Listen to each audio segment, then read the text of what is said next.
परमादरणीय माँ श्रद्धावान उपासक उपासिकाओं एवं देश के देशवासियों, भगवान बुद्ध ने सारे पापों का न करना, पुण्य का संचय करना, अपने चित्त को परिशुद्ध करना, यही बुद्ध की शासन शिक्षा है। तो इसमें पाली में जो धम्मपद की गाथा है उसके माध्यम से कहा गया है कि सब पापस अकरणं कुशलस उपसंपदा सचित परियोधपनं एतं बुद्धान शासनं खंति परम तपो तितिक्खा निब्बाण परम वदन्ति बुद्ध नाहि पवज्जतो परोपगाति नाहि पवज्जतो परोपगाति समणो होती परं विहेथयंतो, यानी क्षमा परम तप और तितिक्षा है। बुद्ध निर्वाण को परम उत्तम बतलाते हैं। दूसरों का घात करने वाला, दूसरों को पीड़ित करने वाला प्रविजित गृह त्यागी श्रवण सन्यासी नहीं हो सकता है। तो तथागत बुद्ध ने के मार्ग में ये सारी चीज़ें बताई हैं। अनुपवादो अनुपघातो पतिमोखो च संभरो पत्तयुक्ता च पत्तसम्मी पत्तयंच शयनासनं अभिचित्ते च आयोगो एतं बुद्धान शासनं, यानी निंदा न करना, घात न करना, प्रतिमोच ऐसी भिक्षु नियम के अपने को सुरक्षित रखना, परिणाम जानकर भोजन करना, एकांत में सोना बैठना, शयनासन निवास और चित्त को ध्यान में रखना, चित्त को संयम समय योग में लगाना, यह बुद्धों की शिक्षा है। सब्बे संगारा अनिच्चाति यदा पवंजित पश्यति अत निवेदति दुखे ऐस मग्गो विशुद्धिया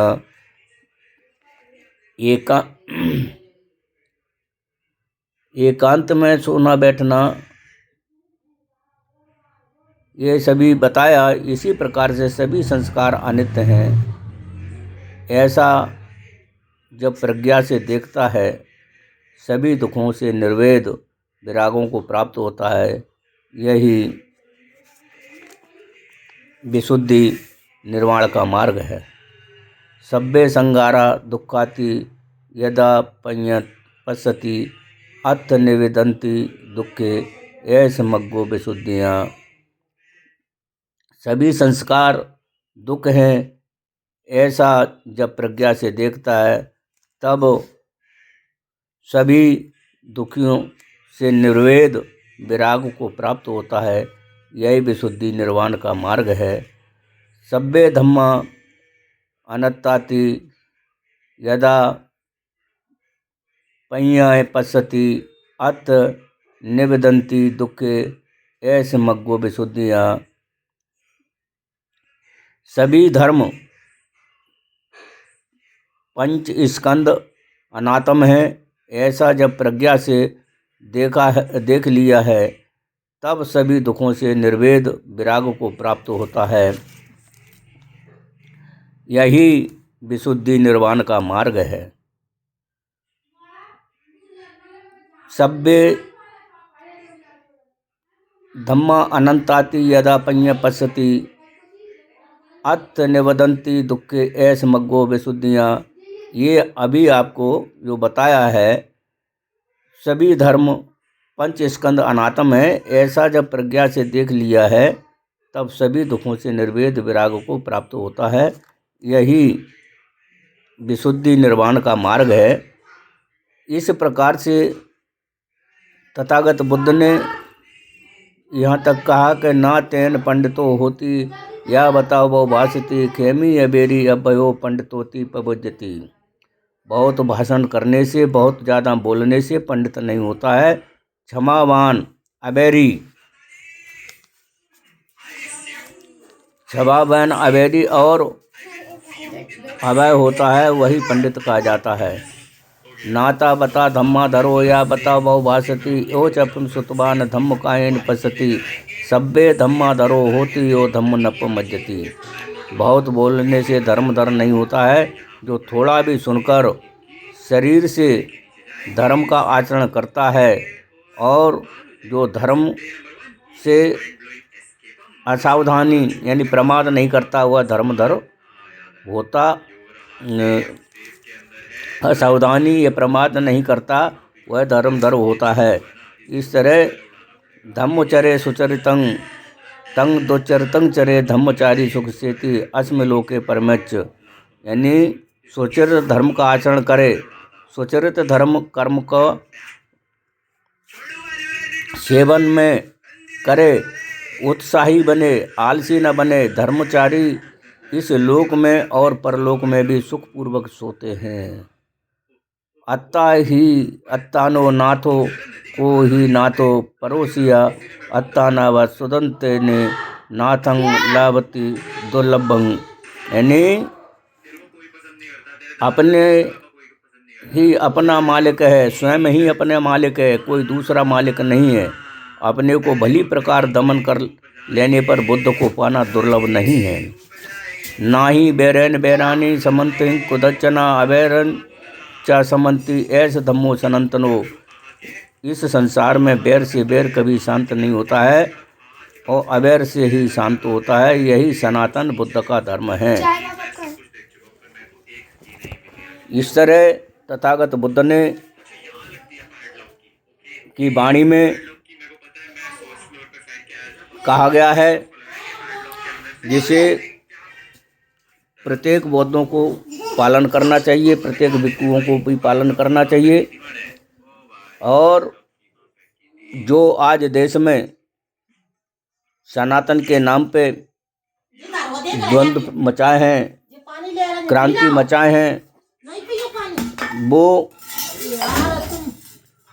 उनके किसी धर्म ग्रंथों में भी सनातन का उल्लेख कहीं नहीं पाया जाता है। बुद्ध के हजारों वाणियों में, हजारों गाथाओं में सनातन का वर्णन प्राप्त मिलता है। इसलिए बुद्ध ही सनातन है और कोई दूसरा सनातन नहीं है, क्योंकि बुद्ध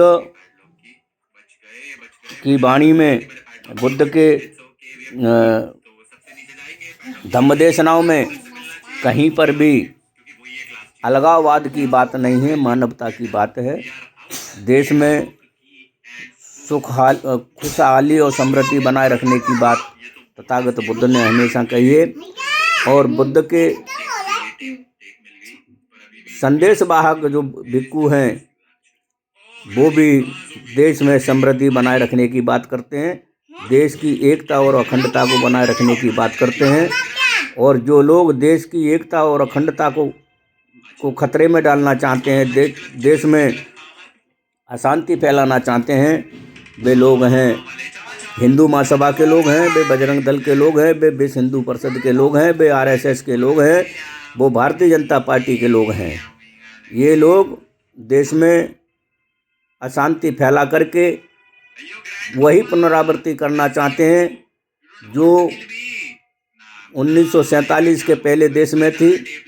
जिस तरह से इन्होंने देश में गुलामों की संस्कृति पैदा की, वही गुलामी की संस्कृति ये दोबारा पैदा करना चाहते हैं।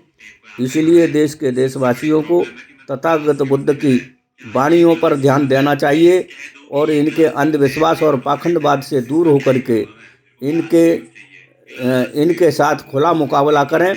और खुला मुकाबला का मतलब ये है कि किसी से क्रांति की बात नहीं, शांति के वातावरण में रह करके संवैधानिक रूप से चल करके जो बाबा साहब अम्बेडकर का बना हुआ संविधान है, उस संविधान की संवैधानिक नीतियों से पर चल करके और अपनी बात को रखना चाहिए। और इस देश को बुद्धमय राष्ट्र बनाने के लिए सभी बहुजन समाज के लोगों को एकजुट होकर के इन मनुवादियों के ढोंग को परास्त करना होगा, जिससे कि ये, क्योंकि अब इनका इस देश से जाना निश्चित हो चुका है। अब ये भारत में रहने लायक स्थिति में नहीं रहे हैं, क्योंकि देश में ये पुनः से वह डरा कर धमका करके लोगों को दबाना चाहते हैं। अब लोग दबेंगे नहीं, डरेंगे नहीं, क्योंकि इस देश में बाबा साहेब डॉक्टर अम्बेडकर का संविधान है। उस संविधान के संवैधानिक अधिकारों के रक्षा के लिए हमें अपना शांतिपूर्ण आंदोलन चलाना होगा।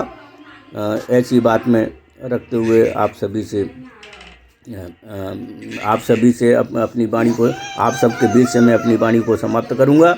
लेकिन मैं अनुरोध करूंगा कि आप सभी जितने भी संगठन हैं सब एकजुट हो जाओ, चाहे वो कोई भी संगठन हो।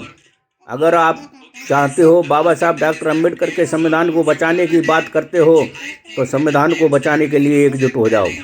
और चाहे वो ओबीसी के कोई भी संगठन हो, चाहे अनुसूचित जाति के कोई भी संगठन हो, चाहे जनजाति के संगठन हो, चाहे अल्पसंख्यकों के संगठन हो, क्योंकि देश में आज खतरा मंडरा रहा है। इस खतरे को ख़त्म करने के लिए हम सबको एकजुट होना चाहिए, चाहे वो सामाजिक संगठन हो, चाहे राजनीतिक संगठन हो, चाहे वो धार्मिक संगठन हो। उन सभी को एकजुट होकर के एक मनवादियों का मुकाबला शांतिपूर्ण ढंग से करके और इनको नेस नाबूद करने का काम करेंगे।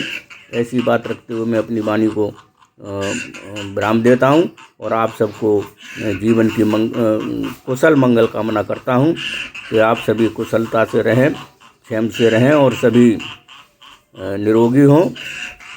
सबकी धन बढ़े, बल बढ़े, संपत्ति बढ़े। और ऐसी बात रखते हुए मैं आपके बीच से अपनी वाणी को समाप्त कर रहा हूँ। आप सभी को सादर नमो बुद्धाय। जय भीम, जय भारत, जय संविधान।